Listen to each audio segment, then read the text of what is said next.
Okay, hello teacher. I am going to be explaining you all. This is the PPP lesson planning. Okay, as in this the same, right? The generalities that are so very important. The course is basic. The book is Metro Student book. Well, I am choosing basic this because I think it is like easier. The date is August 5, 2020. The section, I haven't put the section, and the unit is unit 7, and the lesson is habits. Okay, the time and materials and the class development. So, first we have the schema activation.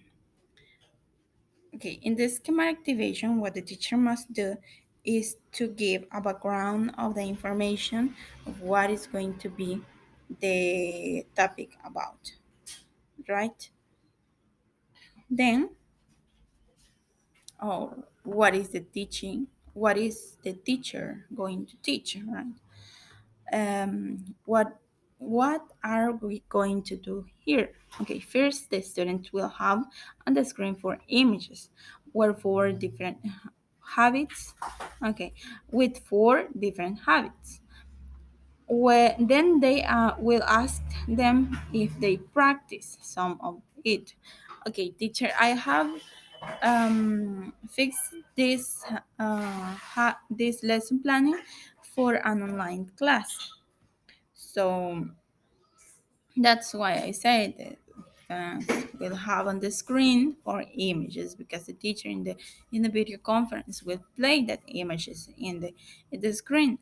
Then the teacher will ask them if they practice some of it, and they will ask them to write the name of the habit they practice in the chat box. Then the teacher will show the sentences where each habit is described. For example, if we have a little boy playing football, it is going to be a sentence which will say, okay, this is he is playing football, he loves playing football, and so on. Then we have the model real life example. The real life example is where the teacher will present the grammatical point in a general way by using reading or listening. So in this time, we're going to use a listening because in this link that you could see here, there the students are going to find a video with a conversation between 2 people, and there is used the grammar we're going to be using. After the video, the students are going to create at least 2 examples to show that they have understood the topic.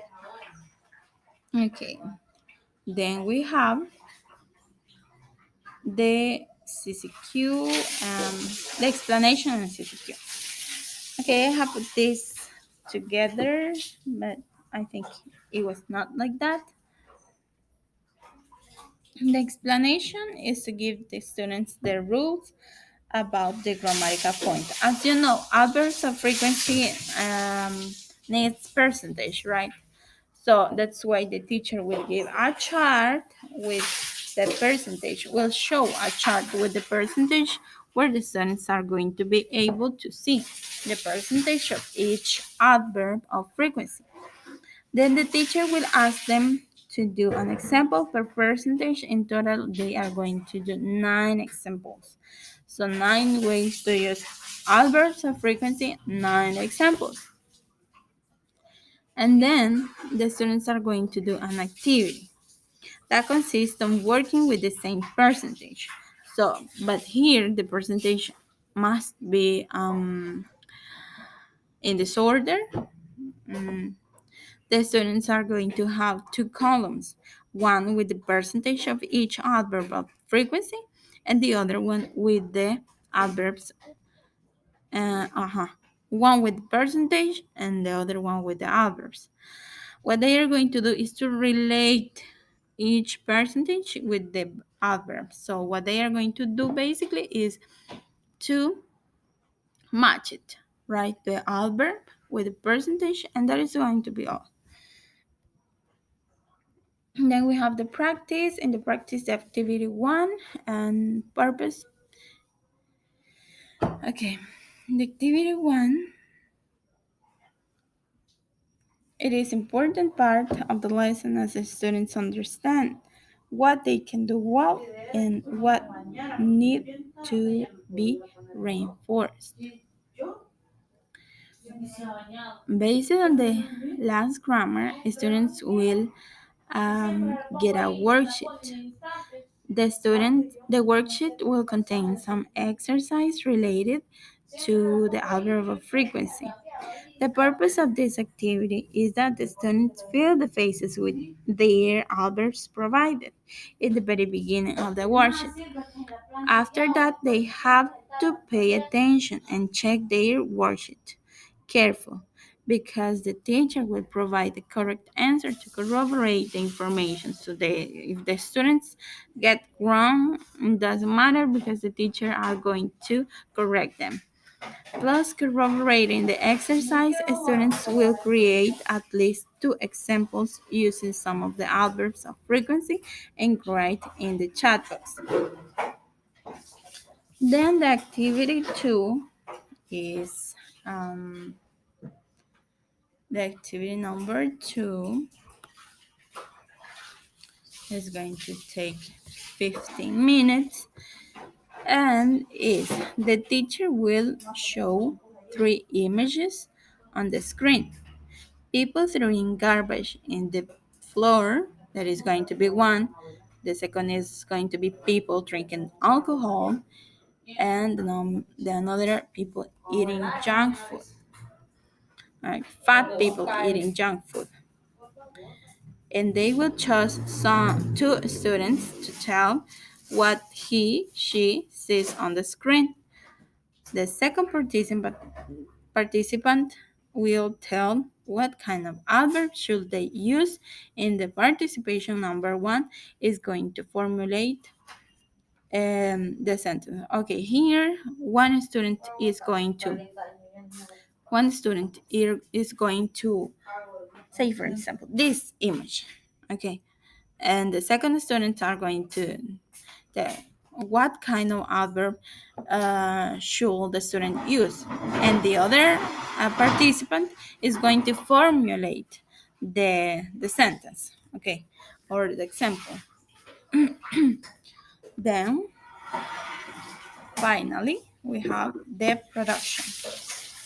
The production is the objective, right? The objective. Okay. The teacher will ask students to create a short paragraph of 10 lines minimum. This is going to be for them to practice the grammar in a real context. Okay, what they must show in the paragraph is that they are going to pretend that they are in a full conversation, just just to have like the context, talking with a friend or someone of their family. They are going to talk about habits they practice, like for example, as I said, well, I like to give examples. For example, one student, this is just for the short paragraph. One or his partner in the um, in the phone call is going to say, okay, it's absolutely indispensable for me when I wake up to brush my teeth and then take a cup of coffee. And he's going to answer, now for me, now I just wake up and take my breakfast. After having taken it, I can brush my teeth and go to work. Okay, this is just an example of how the students are going to create a paragraph conversation.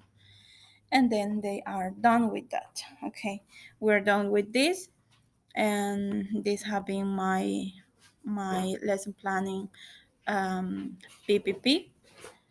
Thank you so much, teacher.